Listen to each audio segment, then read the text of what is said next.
Halo orang-orang muda Katolik yang terkasih dalam Kristus. Apa kabar orang-orang muda Katolik? Luar biasa, fantastik, yes, yes, yes. Kali ini bersama saya Angela Marisa Mau, mahasiswa semester 6 Sekolah Tinggi Pastoral Santo Petrus, Keuskupan Atambua. Pada kesempatan ini, saya mengajak orang muda Katolik sebagai generasi penerus masa depan gereja untuk melihat apa saja sih yang membuat orang muda Katolik semakin jauh dari gereja. Dalam kehidupan kita, tentu saja kita seringkali mengalami faktor-faktor hambatan ataupun tantangan yang kita hadapi dalam kehidupan kita sehari-hari. Nah, kali ini mari kita bersama-sama melihat apa saja tantangan-tantangan yang seringkali dihadapi oleh orang muda Katolik sehingga membuat dirinya semakin jauh dari gereja.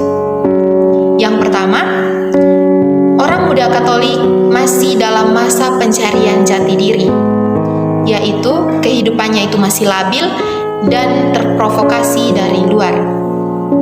Yang kedua, mempertanyakan masa depan tentang pekerjaan, karir, dan pasangan hidup. Yang ketiga, menaruh antusiasme yang tinggi terhadap teknologi seperti penggunaan iPad, internet, BlackBerry, dan smartphone.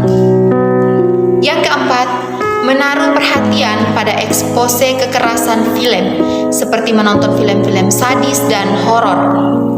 Yang kelima, mengalami situasi keluarga yang terpecah, seperti tinggal jauh dari keluarga, keluarga yang bercerai, dan tetangga yang tidak saling kenal atau tidak ada komunikasi yang baik antar sesama. Yang keenam, menaruh perhatian pada eksploitasi seksual, yaitu menonton film porno dan menyamakan seks dengan kasih. Yang ketujuh, menaruh perhatian pada hal-hal baru dan ajaib, seperti tayangan sulap, film tentang sihir, dan buku jalan-jalan ke surga. Yang kedelapan, menentang otoritas dari luar dirinya. Nah, setelah kita mendengar apa saja tantangan-tantangan yang seringkali dihadapi oleh orang muda Katolik, mari kita simak bagaimana sikap yang benar dari seorang kaum muda Kristen dalam menghadapi situasi dan perkembangan dunia masa kini. Yang pertama, seorang muda Katolik harus berpegang pada ajaran kitab suci. Terdapat dalam Mazmur bab 119 ayat 9 dan 2 Timotius bab 3 ayat 15 sampai 17. Hidup manusia gereja terletak pada kepercayaan terhadap Alkitab sebagai firman Allah. Penolakan terhadap Alkitab merupakan awal dari keruntuhan kekristenan. Kaum muda harus terus belajar untuk memandang segala persoalan dari perspektif Alkitab, yaitu soal masa depan, pacaran, menikah, karir, makna, dan tujuan hidup.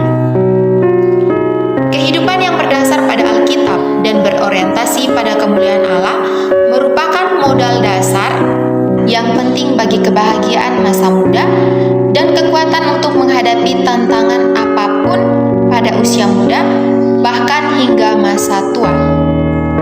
Yang kedua, mengenal dan mempelajari doktrin atau ajaran dasar iman Kristen. Dibutuhkan pengetahuan yang benar akan isi dari firman Allah.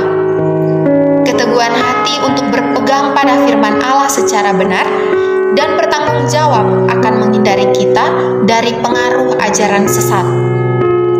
Bahkan, ketika menghadapi kesulitan dan penderitaan, kita akan lebih tabah dan kuat jika hidup dalam kebenaran firman Allah. Karena itu, kaum muda harus takut dan bersemangat untuk mempelajari kitab suci, membaca buku-buku teologi, mengikuti pemahaman Alkitab dan pembinaan di gereja secara aktif dalam kegiatan berkelompok dan kegiatan lainnya. Yang ketiga, melibatkan diri secara aktif dalam pelayanan gereja.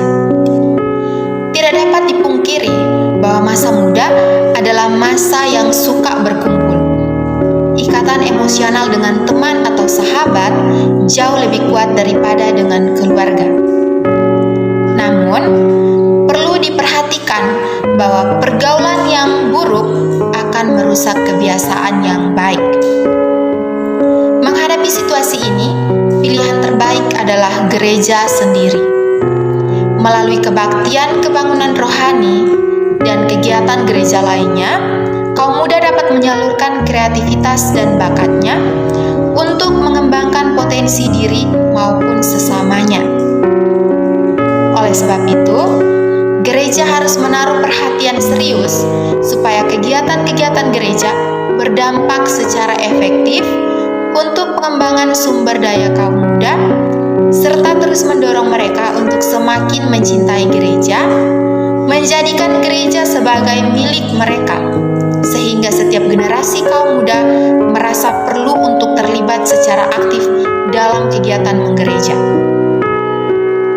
Nah, seringkali dalam kehidupan kita sehari-hari terjadi jurang antara generasi tua dan generasi muda, di mana generasi tua masih menerapkan cara lama yang sudah bertahun-tahun dipraktikkan, sedangkan generasi muda merumuskan dengan cara dan kegiatan baru karena beranggapan bahwa produk generasi tua sudah ketinggalan zaman.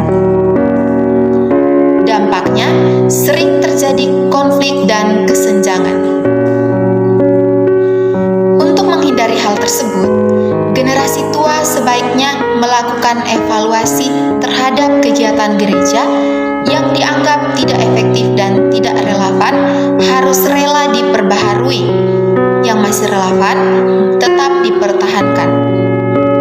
Nah, setelah mendengar penjelasan singkat ini, orang muda Katolik harusnya sadar akan tugas dan tanggung jawab serta menghindari hal-hal yang bisa menjerumuskan orang muda ke jalan yang salah. Sekian dari saya, salam orang-orang muda Katolik dan sampai jumpa.